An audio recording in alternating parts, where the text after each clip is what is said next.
మహాగణుడును మహోన్నతుడైన దేవాది దేవునికి మహిమ కలుగును గాక. మన రక్షకుడైన యేసుక్రీస్తు శుభ ప్రధానములో మీ అందరికీ కూడా నా శుభవందనాలు తెలియపరుస్తాను. దేవుని యొక్క ఉచితమైన కృపను బట్టి ఈ దినం ఓల్డ్ టెస్టిమెంట్లోనే ఒక స్థలాన్ని చూసాం. దీన్ని టెల్ గెజర్ అని పిలుస్తారనమాట. మీరు చూస్తున్నారు, టెల్ గెజర్ అన్న ప్రాంతంలో మనం ఉన్నామన్నమాట.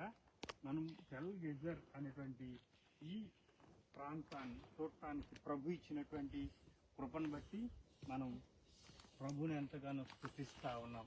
అయితే ఈ సమయంలో ఈ టెల్ గెజర్ అనబడిన ప్రాముఖ్యత ఏమిటి అని చూసినట్లయితే, రాజుల మొదటి గ్రంథం 9వ అధ్యాయం 17వ వచనంలో రాజు అయిన సొలొమోను అనేక పట్టణాలు కట్టిస్తాడు. అందులో ఈ గెజర్ అనబడినటువంటి పట్టణం కూడా మనకి కనబడతా ఉంటుంది అన్నమాట.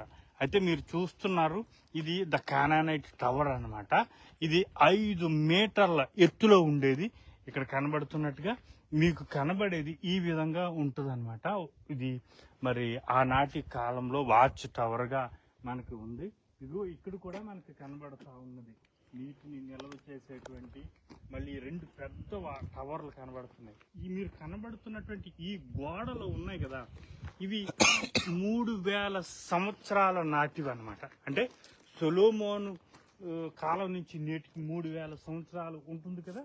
కనుక ఆనాటి కాలంలో కట్టబడినటువంటి గెజర్ అనబడినటువంటి పట్టణాన్ని మనం చూస్తాం అన్నమాట. మనం చుట్టూ చూసినట్లయితే చాలా బ్యూటిఫుల్ లోయలు కూడా కనబడుతున్నాయి.